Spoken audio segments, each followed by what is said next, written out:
El Evangelio nos llegó en poder. Pues nuestro Evangelio no llegó a vosotros en palabras solamente de la ira venidera. 1 Tesalonicenses 1, 5-10.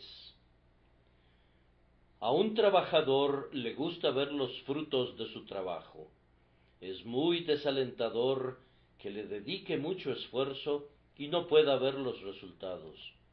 Los trabajadores de Dios en la fe continuarían esforzándose aunque no vieran resultados, pero es más consolador, mucho más fácil continuar en el servicio cuando ven que Dios los está bendiciendo. Ahora bien, no es malo que un ministro cristiano hable de las conversiones que ha conseguido bajo su ministerio. Pablo dijo que él hubiera hablado de ellas, pero como otros lo hacían tan continuamente, no era necesario mencionarlas.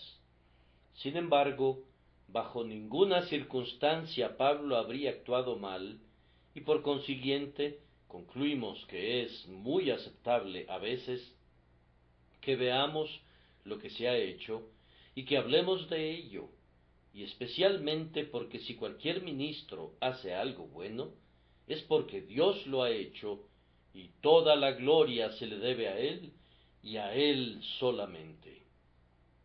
No hablar de lo que Dios ha hecho sería una ingratitud. Podría tener alguna semejanza con la humildad, pero, en realidad, sería deslealtad al Altísimo. Por eso mismo Pablo no dudó en hablar de sus conversos en Tesalónica, y de su buen carácter, y del buen fruto que habían dado, y de la forma en que habían difundido el Evangelio en otras comarcas. Él no se jactaba, le daba la gloria a Dios, pero él comentaba lo que se había hecho. Nosotros pensamos que podemos hacer lo mismo en la medida que Dios bendiga nuestro trabajo. Cualquiera de nosotros puede hablar de ello para alabanza y gloria de Dios y para el estímulo de nuestros compañeros trabajadores. El apóstol en este pasaje nos dice lo que ha hecho Dios en Tesalónica. Procederemos de inmediato a desarrollarlo, pues nuestro texto es largo. Y notarán ustedes que nos dice primero lo que había predicado en Tesalónica, luego cómo le había llegado a la gente y, en tercer lugar, cuál había sido el resultado de esto para ellos mismos, y en cuarto lugar, cuál había sido el resultado para otra gente. Primero, el apóstol nos dice, ¿qué fue predicado en Tesalónica? Él dice, nuestro evangelio. Observen la frase, nuestro evangelio no llegó a nosotros en palabras solamente. ¿Por qué le llama Pablo nuestro evangelio?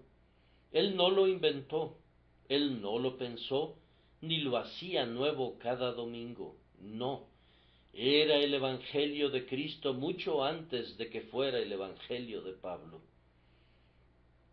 Sin embargo, le llama nuestro evangelio para diferenciarlo, porque había otros evangelios.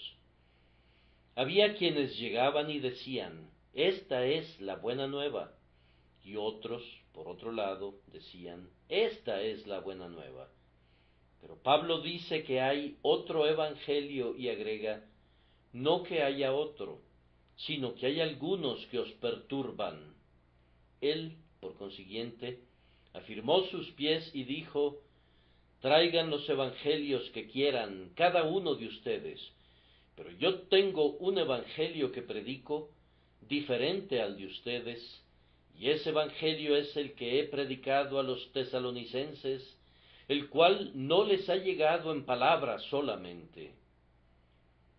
En estos tiempos, amados míos, debe hacerse una diferenciación entre el Evangelio de los hombres y el Evangelio de Dios. Hoy día el Evangelio del hombre es bastante popular.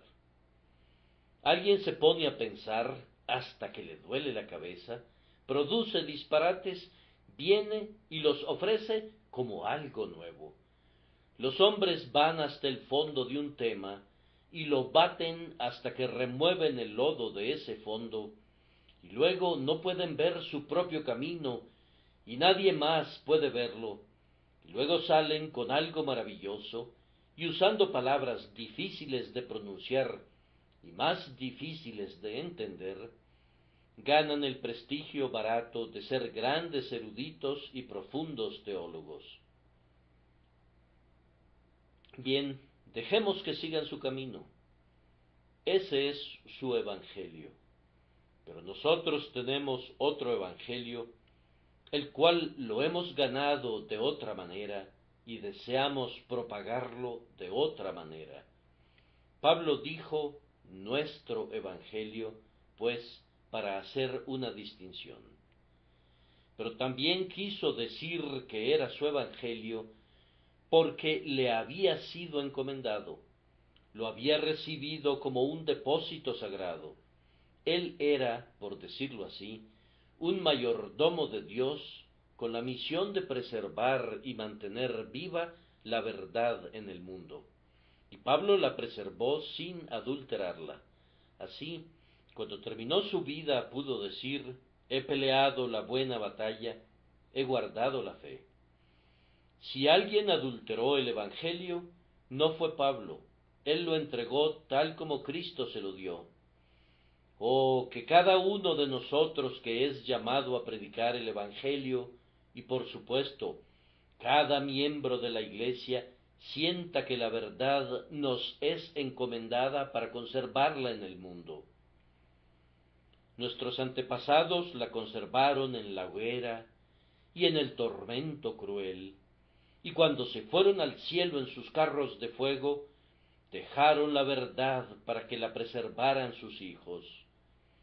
Transmitida a nosotros por la larga fila de mártires y confesores, presbiterianos y puritanos, ¿qué vamos a hacer con ella ahora? ¿No sentiremos que todo el costo de conservarla a través de los siglos nos exige actuar igual que ellos, si hubiera la necesidad, a una costa de nuestra sangre, y que, mientras vivamos, nunca se diga que en nuestra vida, en nuestra oración, en nuestra conversación o en nuestra predicación, el Evangelio sufrió en nuestras manos? Yo sé a quién he creído, dijo Pablo, y estoy convencido de que Él es poderoso para guardar mi depósito, o más bien, como algunos lo interpretan, Él es capaz de guardar mi depósito, el cual se me encomendó para guardar. También Cristo guardará y preservará el Evangelio puro y claro, aún hasta la última hora del tiempo. Que el Señor nos lo conceda para gloria de su nombre. Pero además pienso que el apóstol utilizó el término nuestro evangelio no sólo para diferenciarlo y porque sintió que le fue encomendado, sino porque él mismo lo había gozado y lo había experimentado. ¿Qué derecho tiene alguien de predicar lo que no se ha disfrutado ni hecho suyo? He oído de cierto médico que usualmente probaba sus propias medicinas en él mismo. Seguro que debiera ser siempre la práctica de aquellos que sirven al médico celestial. ¿Cómo vendremos y predicaremos el bálsamo de Galaad, el cual cura todas las heridas, si las nuestras no han sido curadas? ¿En qué lastimoso caso se encuentra el desdichado que habla de regeneración, pero no ha nacido otra vez? Que predica la fe, pero nunca ha creído, que habla de perdón, pero nunca ha sido lavado en la preciosa sangre, habla de la justicia de Cristo, pero tiembla en la desnudez de su propia corrupción. Ah, hombre infeliz, ser heraldo de buenas nuevas mientras él mismo no participa en ellas. A Ezequiel, antes que tuviera que ir y hablar del mensaje de Dios, se le dio un mensaje, ¿y qué decía? Hijo de hombre, come este rollo. Tuvo que tomar el mensaje escrito en el rollo y comerlo, y cuando estaba en su propio cuerpo, entonces pudo hablar del mensaje con gran poder. Es una buena máxima antigua la que dice, si tu predicación debe llegar al corazón, debe salir del corazón. Debe haber conmovido a nuestras almas antes que podamos esperar conmover las almas de otros. El Señor es mi testigo que al predicar aquí a ustedes todos estos años, amados míos, les he predicado lo que he probado y aplicado de la buena palabra de Dios. He predicado la doctrina del pecado humano, porque he sentido su poder, sentido su amargura y vergüenza, y me he revolcado en el polvo ante Dios, casi con desesperación. Les he predicado el poder de la sangre preciosa para limpiar el pecado, porque he mirado hacia las amadas heridas de Cristo y he encontrado purificación en ellas. Sólo les hemos hablado de lo que nosotros mismos hemos conocido y sentido y comprobado que es cierto. Me iría a mi habitación esta noche sintiéndome desventurado si no tuviera más seguridad de la verdad de mi mensaje que la que pudiera encontrar en la experiencia de otros hombres. Ahora muchos de ustedes están comprometidos en la predicación de Cristo a otros y a enseñar a Cristo a los niños en las escuelas. Siempre hablen de la llenura de sus propios corazones, porque cuando puedan decir, he probado esto, me regocijo en esto, la palabra de ustedes seguramente llegará con poder a los corazones de quienes los escuchan. El hombre que desee traer a otros a Cristo debe imitar a Elías el profeta, quien, cuando halló al niño muerto en su cama y que no podía ser levantado a la vida de ninguna manera, fue y puso su boca en la boca del niño y sus manos sobre las manos del niño y sus pies sobre los pies del niño, y entonces, poco a poco, la vida se le restituyó al niño. Debemos sentir una compasión interna por aquellos a quienes queremos traer a Cristo, y entonces proclamar desde nuestra propia alma lo que sabemos acerca del Salvador, y entonces llegará con frescura y con poder, y Dios y el Espíritu Santo bendicen esto. Esta entonces fue la razón que Pablo tuvo para llamarlo nuestro Evangelio, el Evangelio encomendado a él, el Evangelio que había probado y aplicado a sí mismo. Ahora quiero que ustedes observen, en segundo lugar, cómo llegó el Evangelio a los de Tesalónica. Él lo describe como viniendo en 4 grados. Primero dice, nuestro Evangelio no llegó a vosotros solo en palabras, sino también en poder y en el Espíritu Santo, y en cuarto lugar, en plena convicción. Bien, estas 4 palabras me permiten dividir a mi auditorio en este momento.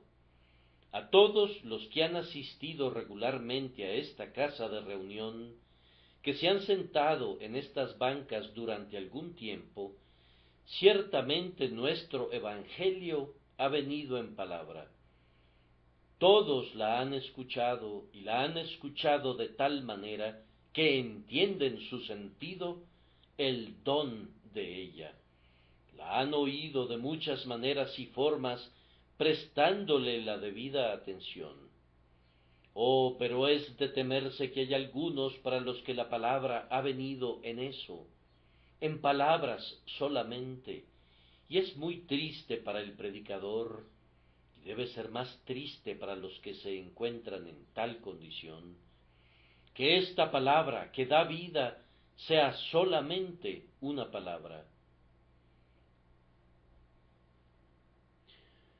Hubo el banquete del Evangelio y el mensaje fue enviado, pero quienes habían sido invitados no vinieron al banquete. Escucharon el mensaje y eso fue todo. Allí están los enfermos junto al estanque de Betesda. Ven el agua y eso es todo, pero no entran al estanque y no son curados. Oh, encontrarse enfermo y tener la curación a la mano, tener hambre y que el pan esté disponible, estar sediento y con un arroyo corriendo a nuestros pies y no beber. Recuerden, queridos oyentes, que si la palabra de Dios viene a ustedes hoy como palabra solamente, algún día será más que eso, ya que es una verdad cierta de la Escritura que los que oyen la palabra son responsables por lo que oyen. Mirad, pues, cómo oís, deberá ser algo a lo que tengamos que responder el día del juicio. Ustedes escucharon el Evangelio, pero lo rechazaron. Será una de las acusaciones que se presentarán en contra de los que lo escucharon, y será más tolerable para Tiro y para Sidón que para ellos. Me gustaría ahora dividir esta congregación respondiendo a esta pregunta. ¿Cuántos hay aquí presentes para quienes el Evangelio ha venido en palabras solamente? Dejen que hablen sus conciencias, que cada hombre ponga su mano sobre su corazón y responda, ¿es ese mi caso? Si es así, rogamos que salgan de esa condición de inmediato, que no pasen ni un día más así, que la palabra venga a ustedes de otra manera. Pero, en segundo lugar, había algunos a quienes les llegó con poder. Ahora bien, hay oyentes a quienes el Evangelio les llega con un poder inspirador. Solían ser descuidados, pero ahora ya no pueden serlo. Oyen la palabra eternidad, eternidad, eternidad resonando en sus oídos y los sobresalta y los despierta. No pueden estar a gusto mientras estén enemistados con Dios. Sienten que su nido está agitado. Ha llegado a ellos con poder. Más que eso, hay quienes han sentido un efecto aplastante. Los ha golpeado duramente. Ha magullado su rectitud. Ha hecho astillas sus propias esperanzas. Y aunque no han mirado hacia Cristo por la esperanza verdadera, sienten el poder del Evangelio que coloca a todas las otras esperanzas en el polvo. Ah, yo sé que algunos de ustedes han sentido el poder del Evangelio, porque si han ido a sus casas y han orado tal vez docenas de veces después de escuchar el sermón, si han ido a sus recámaras y han comenzado a orar, pero a la mañana siguiente lo han olvidado. El bien de ustedes ha sido como el rocío de la mañana, y se ha evaporado cuando el calor de las preocupaciones del día le ha llegado. Ay, en muchos surcos hemos sembrado en vano. Hemos lanzado la semilla en terreno pedregoso, la hemos lanzado al lado del camino, y nuestros esfuerzos han sido vanos. Sin embargo, debemos continuar todavía predicando el Evangelio, porque a algunas personas les llegará aún con mayor poder. Además, Yo pediría otra división de la congregación. Sé que hay algunos que estarán bajo esta división. No son salvos, pero no pueden burlarse del Evangelio, no pueden pasar ante él con indiferencia. Es como una espada aguda de dos filos, perfora, corta y hiere. Yo le ruego a Dios que los mate espiritualmente para que puedan recibir nueva vida. Ahora, el tercer grado de la llegada de la palabra a Tesalónica fue que vino en el Espíritu Santo. Ah, aquí está el camino bendito, porque si viene en otro poder que no sea este, vendrá en vano. Pero si viene en el Espíritu Santo, oh, entonces se logra su objetivo, porque el Espíritu Santo aligera a los hombres por una misteriosa operación que no podemos describir, pero que muchos hemos sentido, la cual llega a los hombres creando en ellos una nueva vida, y como ellos estaban muertos en el pecado, entonces comienzan a vivir como no lo habían hecho antes. Ese mismo Espíritu los ilumina, mostrándoles mil verdades que nunca antes habían visto. Descubren que han entrado en un nuevo mundo, han pasado de la oscuridad a la luz maravillosa.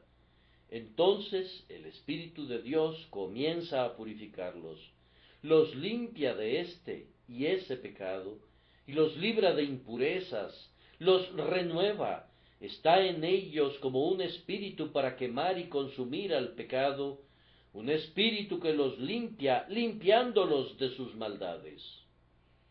Luego viene con un espíritu de consolación y les da alegría y paz, los eleva sobre sus preocupaciones, sus tentaciones, sus dudas y los llena con un anticipo de bendición eterna. Oh, bendito es ese hombre para quien nuestro Evangelio llega con el Espíritu Santo. Amados, no nos admira si las personas se burlan del Evangelio en sí mismo, o si otros lo oyen y no son conmovidos por él, porque el Evangelio en sí mismo es como una espada sin el brazo de un guerrero que la sostenga. Pero cuando el Espíritu de Dios viene, el hombre ya no duda más. Es cuando coloca la verdad en el corazón, de manera que alma y espíritu, articulación y médula se sumergen en ella, que los hombres son convencidos, convertidos, salvos, y la verdad es para ellos ciertamente una cosa viva. Rueguen, oh amados miembros de esta iglesia, rueguen porque la palabra de Dios, nuestro Evangelio, pueda venir en el Espíritu Santo. Pero hubo una cuarta clase para quienes la palabra llegó en un grado más elevado, porque se agrega y en plena convicción. A todos los cristianos llega en el Espíritu Santo, pero para algunos llega con un grado aún mayor de poder espiritual. Ellos creen en el Evangelio, pero no lo creen tímidamente, lo aceptan como una realidad firme, sólida, indisputable, se aferran a él como con una mano de hierro, y su propio interés en él no permanece en duda. No, ellos saben en quién creen, están persuadidos de que él es capaz de guardar lo que se le ha encomendado. Ellos creen en Cristo con la fe de Abraham, que no titubeó ante la promesa por falta de fe. Las nubes y la oscuridad se han ido del cielo de ellos, y ven el éter azul claro de la presencia de Dios por, por encima de ellos. Se regocijan en el Señor siempre, y otra vez se vuelven a regocijar. Hay algunos así en esta congregación. Bendigo a Dios por cada uno de ellos. Que haya muchos más, porque ustedes que poseen plena certidumbre, son los hombres fuertes para el servicio. Teniendo la alegría del Señor en sus propias almas, ésta se convierte en su fuerza cuando salen a luchar las batallas del Maestro, porque ustedes sienten el amor del Maestro. Que el Señor nos dé muchos, muchos más en la Iglesia, para quienes la palabra de Dios venga en el Espíritu Santo y con plena certidumbre. Así fue como llegó la palabra de Dios a ellos. Debo pasar al tercer punto, y ese es: ¿cuál había sido el resultado de esto en ellos mismos? Observen que el apóstol dice primero: también os hicisteis imitadores de nosotros y del Señor. Cuando se convierte un hombre, no está apto para ser un conductor. Tiene que ser un imitador. No tomamos reclutas sin experiencia y los hacemos capitanes.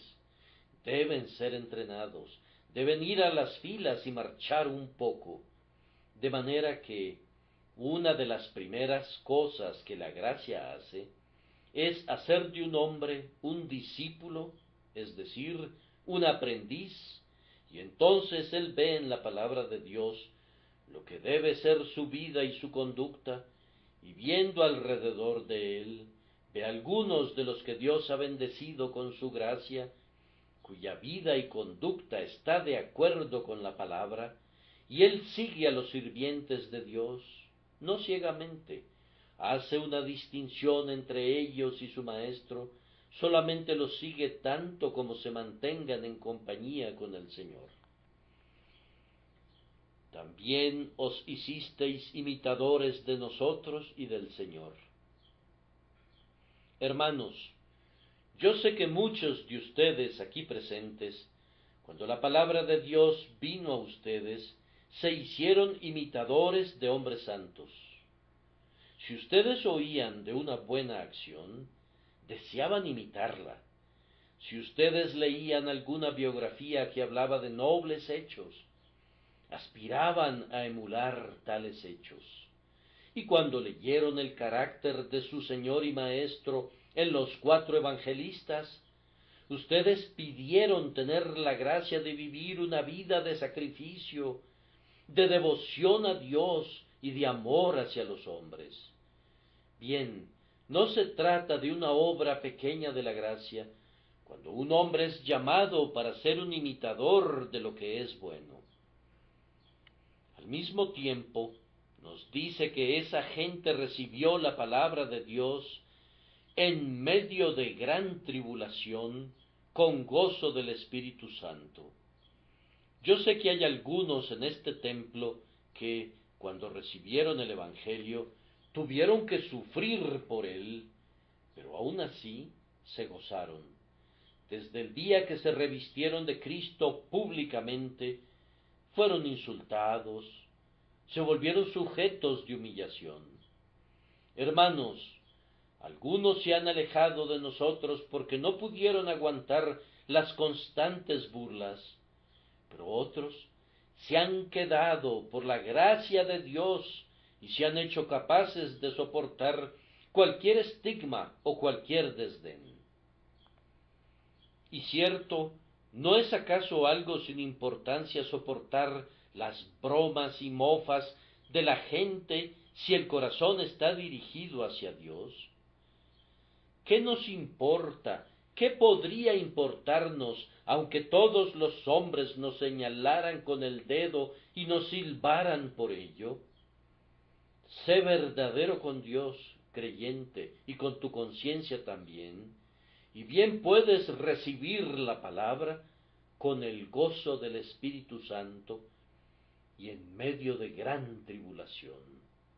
Esta es una prueba del ministerio de un ministro cristiano, que pueda señalar a quienes se han convertido en imitadores de lo que es bueno, y han continuado, aun cuando hayan tenido que sufrir por eso.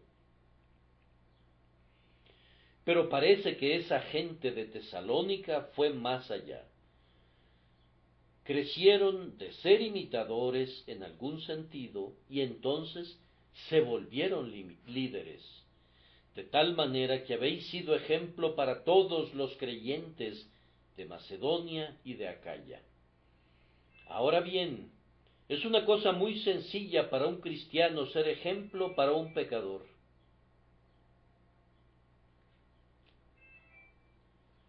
Debe serlo y no es cristiano si no lo es.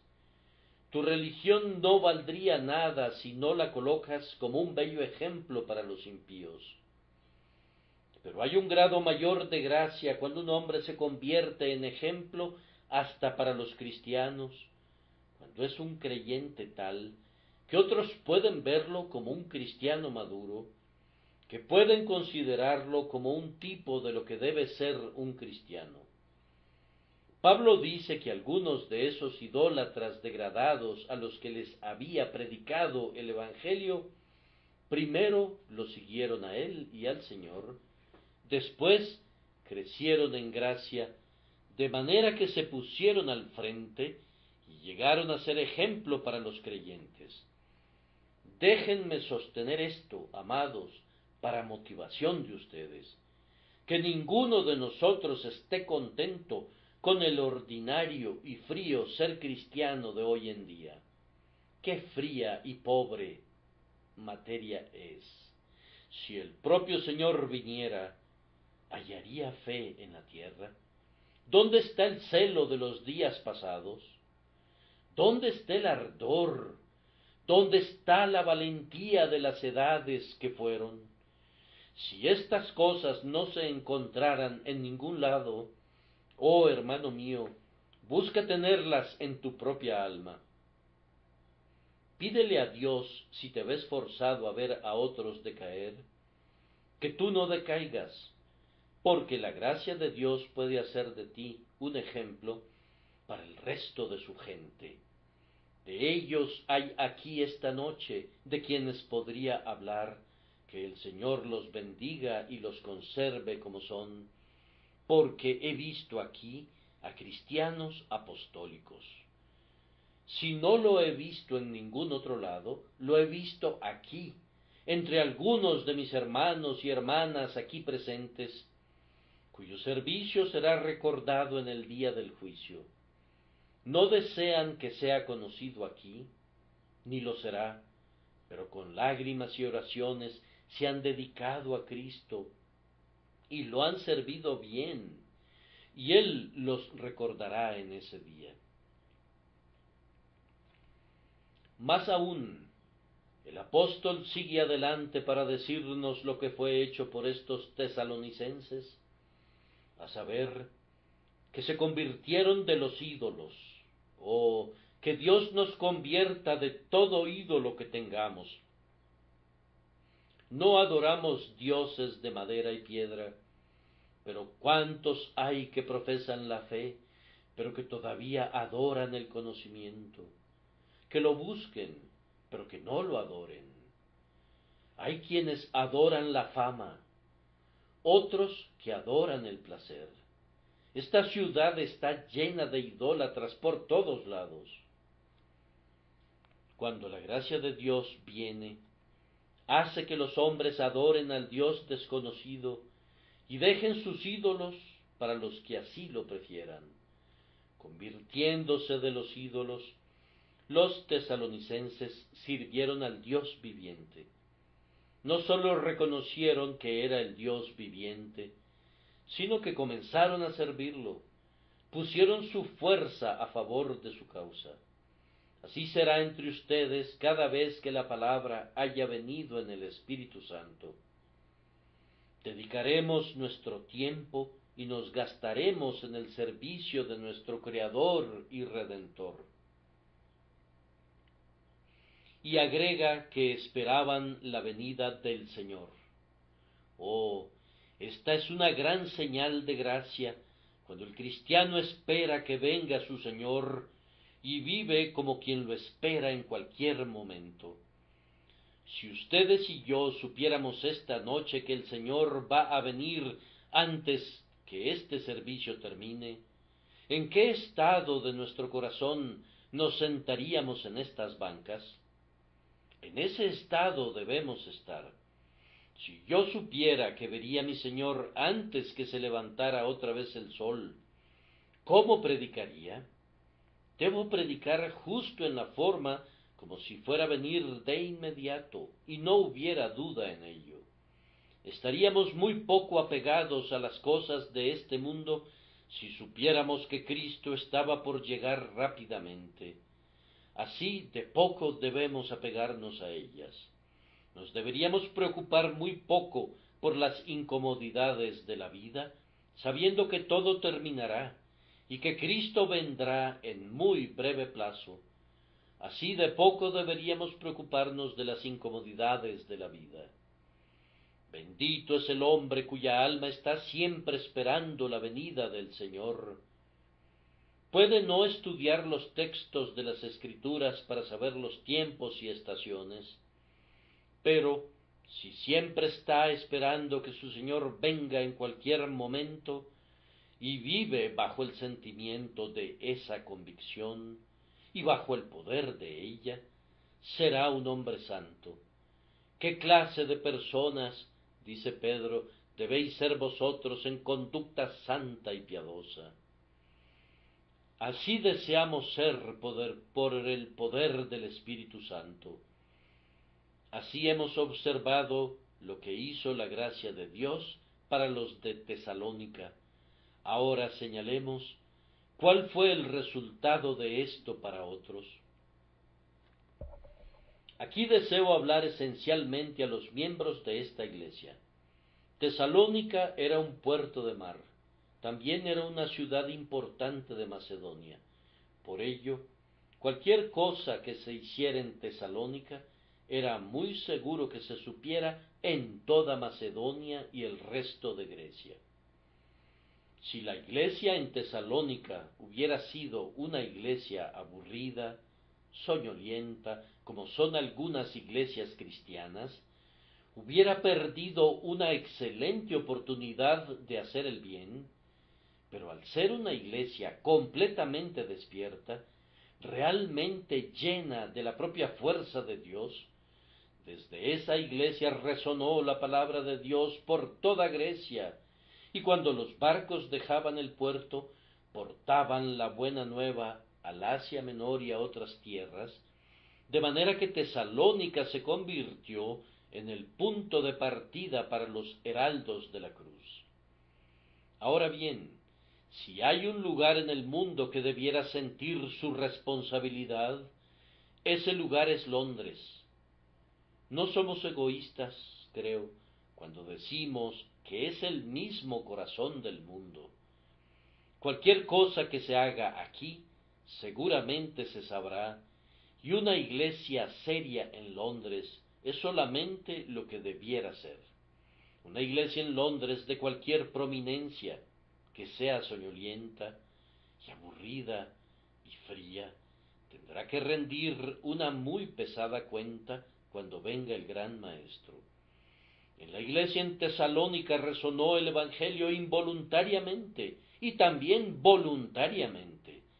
Lo hicieron involuntariamente porque hablaron sus mismas vidas. Si no predicaron, estaban tan llenos de fe, de buenas obras y santidad, que otra gente hablaba de ello y lo daba a conocer, y la obra de Dios en las entrañas de la iglesia podía ser percibida en las vidas de sus miembros, y así se difundió.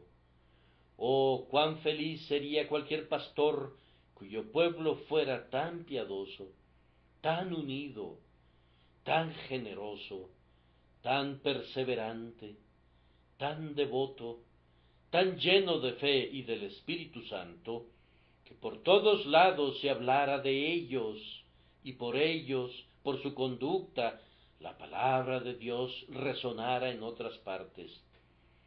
Asegúrense de eso, hermanos míos, asegúrense de eso. Dios nos ha colocado donde somos observados por muchos, denles algo para observar que sea valioso. Con los ojos de una multitud de testigos sobre nosotros, corramos con paciencia la carrera que nos es asignada. Pero también la iglesia en Tesalónica envió la palabra voluntariamente. No tengo duda de que si tenían hombres que podían predicar el Evangelio, les pedían que fueran y lo predicaran. Si algunos salían de viaje, ya fueran capitanes o mercaderes que iban de lugar en lugar, o personas de influencia, o lo que fueran, les decían: a cualquier lado que vayan, perseveren en propagarlo, prediquen el Evangelio, divulguen a Jesucristo, sean misioneros todos ustedes. Ahora pues, en esto puedo regocijarme y lo haré, pues así ha sido entre nosotros. En este momento presente, supongo que no menos de 300 de nuestros hijos que hemos tenido en las rodillas están predicando el Evangelio mientras yo predico aquí. Quiero decir, ministros de Cristo predicando el Evangelio. Además de eso, por todas esas calles están predicando nuestros evangelistas en las esquinas. Debiera haber aún más de ellos. Algunos de ustedes que vienen a oírme los domingos en la noche no debieran venir. Si tienen la gracia de Dios en su corazón, vengan y obtengan suficiente carne espiritual para que se alimenten. Pero recuerden que Londres está desfalleciendo por falta del Evangelio. ¿Cómo se atreven ustedes, entonces, a estar sentados quietos para gozar del Evangelio mientras los hombres perecen? Hay casas que son accesibles, hay salas pequeñas y grandes, hay esquinas, hay todo tipo de lugares en donde se puede predicar a Jesús. Oh, esforcémonos con toda nuestra fuerza para hacer que sea conocido a lo largo y a lo ancho de esta gran ciudad. En este momento tenemos predicando a nuestros hijos, los hijos de esta iglesia, en Australia, en América. Hay abundancia de ellos allí predicando el Evangelio de Cristo. En las islas del Pacífico, a través de toda la extensión de nuestros dominios. Demos gracias a Dios que hay tantos, pero debía haber muchos más. Propongo como una teoría que un hombre cristiano no pregunte: ¿estoy llamado a predicar el Evangelio?, sino que debe preguntar: ¿hay alguna razón para que yo no predique el Evangelio? El viejo plan era que los jóvenes predicaran ante la iglesia para ver si podían predicar. Creo que debemos educarlos de tal manera que sólo que demuestren que no pueden predicar, no prediquen. Ahora bien, el señor Onken ha sido bendecido en Alemania, como ustedes saben, en el engrandecimiento de muchas iglesias bautistas, y él siempre trabaja bajo esta teoría. Todo miembro de la iglesia debe decir al llegar qué puede hacer.